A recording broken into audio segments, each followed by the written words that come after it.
Well, the big story that we're tracking, nearly 14 lakh vaccination doses have been given in India in the last 24 hours. More than 1.8 crore COVID-19 vaccine doses have been administered across the country. Out of this, 19 lakh doses have been given to the general population since the second phase of vaccination is underway. Now, while of course the pace of vaccines and vaccination is accelerating in India, here's the cause of concern.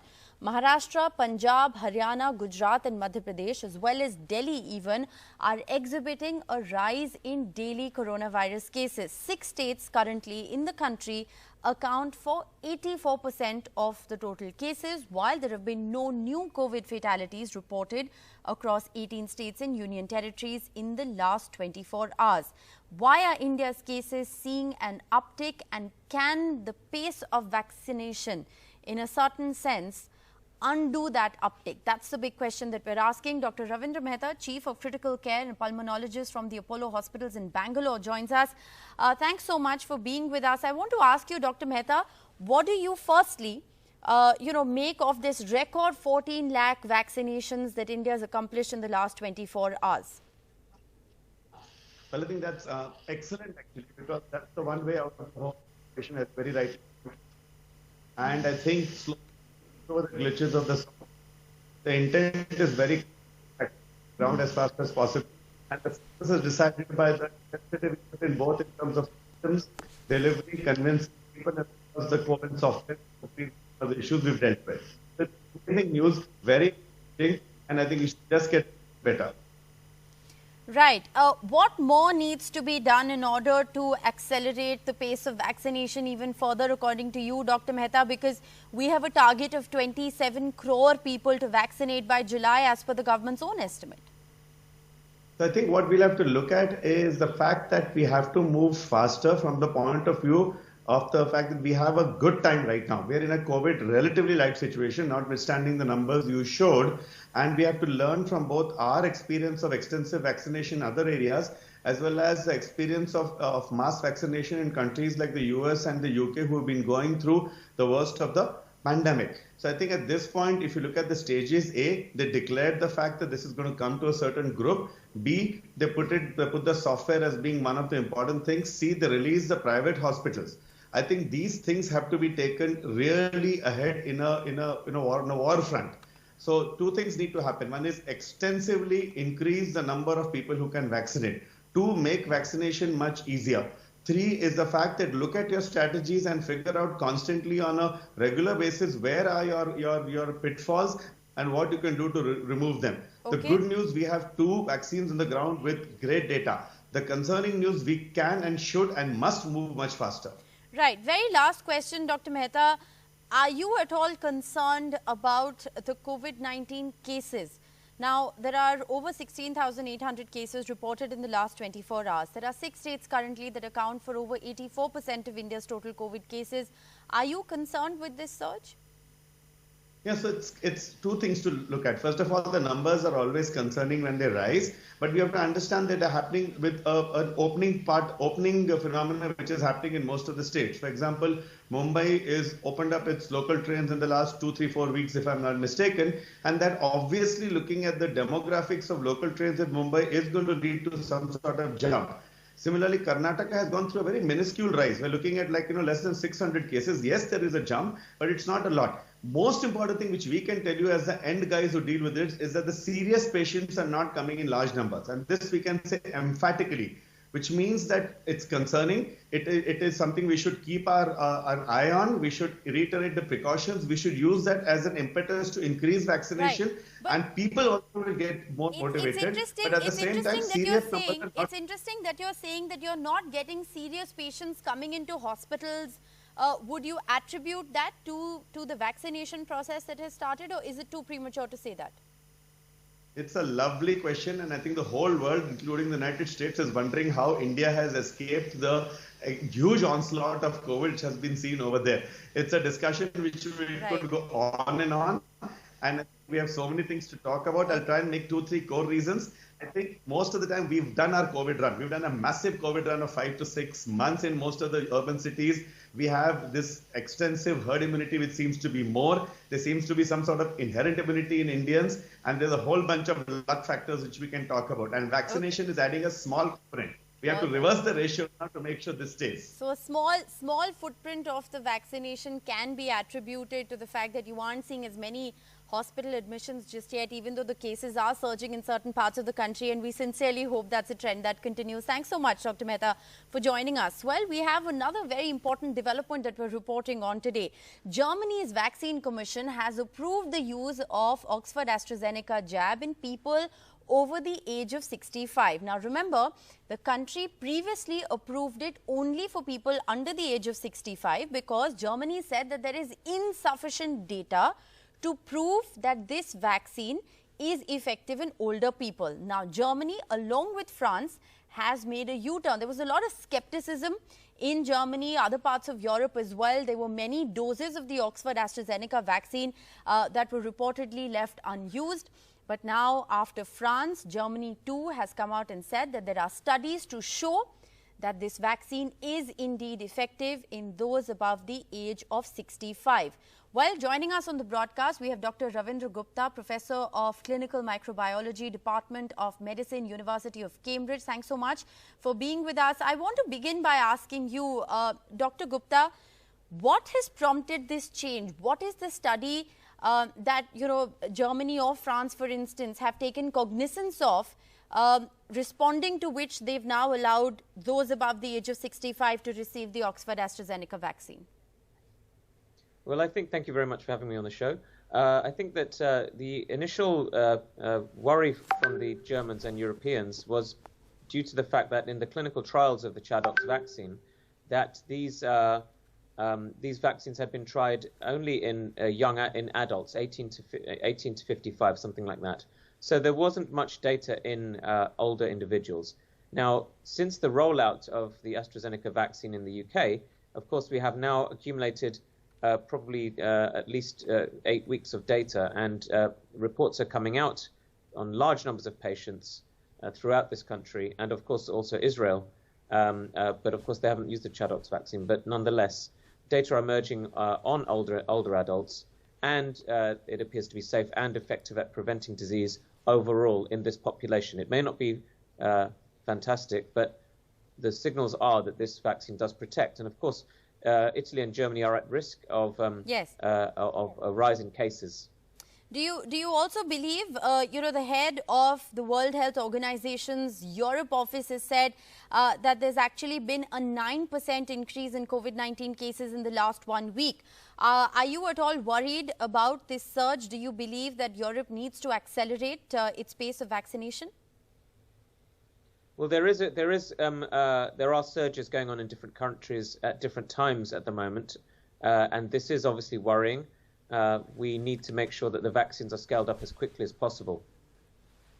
All right. My last question to you, is about, while of course Germany has now said that those above the age of 65 can receive the Oxford AstraZeneca vaccine, they've also, prescribed to the UK dosing regimen, which is 12 weeks apart. In India so far, we are still seeing the 28-day dosing regimen. How do the two dosing regimens differ?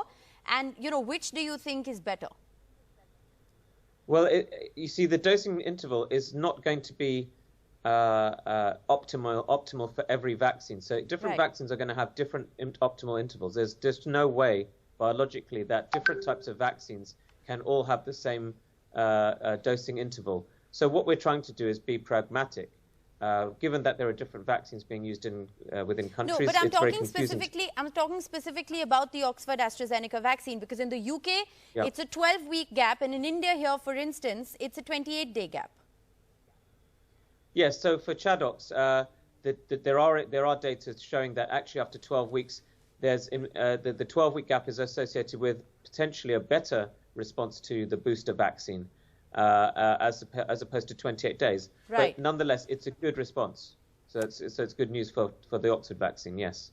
All right. Well, thank you so much for joining us with that perspective. Indeed, it is a big boost to India's vaccination attempt here as well, because remember, as a part of phase 2, we're vaccinating the elderly.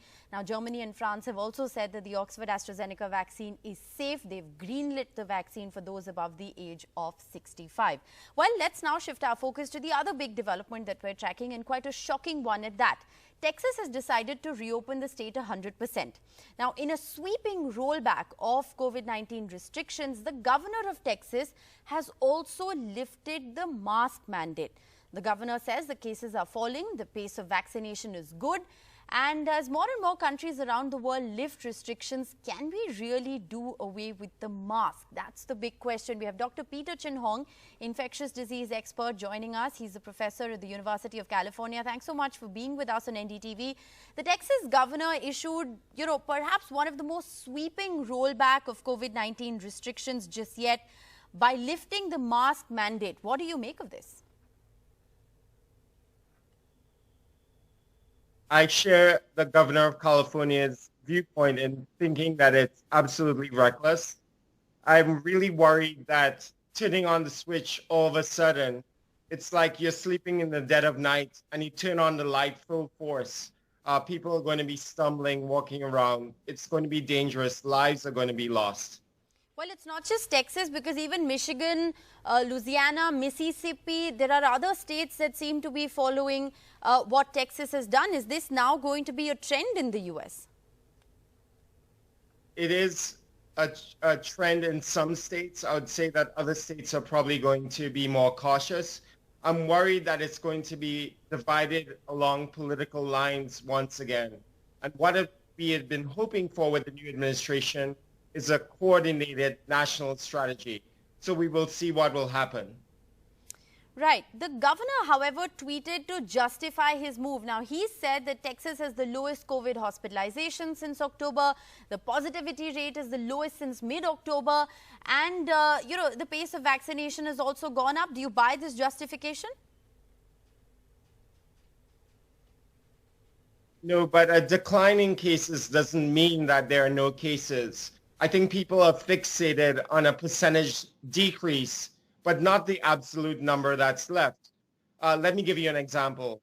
We've seen a decline in 75% of cases in my region in California. However, in my hospital, we are still 3 times more where we were in October. So saying you have had a percentage decline in cases doesn't really capture the fact that we have a lot of cases around. Our set point is a lot higher. Right. Now, Texas is the 3rd most populous state. It's already administered, according to the governor's own estimates, about 5.7 million vaccine shots to around 29 million residents. As we gradually lift COVID-19 restrictions, even as cases are declining, vaccinations are increasing, what should really be the protocol? Can gradually, something like masks wither away? I think the operative word here, Rishika, is gradually, not suddenly. And I think that's where people have problems with the Texas situation. You don't all of a sudden say you can do anything you want. You do things in a very gradual fashion. We've had many examples in the United States where you suddenly open too fast and there's a surge in cases. And 13% of the population vaccinated in Texas is great, but nothing to really celebrate about in terms of herd immunity. 13% is not 85%. 13% is not 70%. Okay, but you're saying opening up is important. In Texas, for instance, 100% opening up of businesses is taking place. What restrictions, according to you, should stay in place? Opening the economy gradually doesn't mean you cannot do things and you cannot protect yourself. In fact, I think masks are going to be one for quite a while in society until we get enough people vaccinated. And that will probably be, in the order of a year for certain regions, maybe more than a year for the world.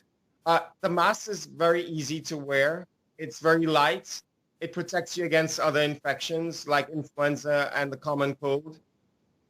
There's no real reason not to wear the mask while we're all reaching up to that point.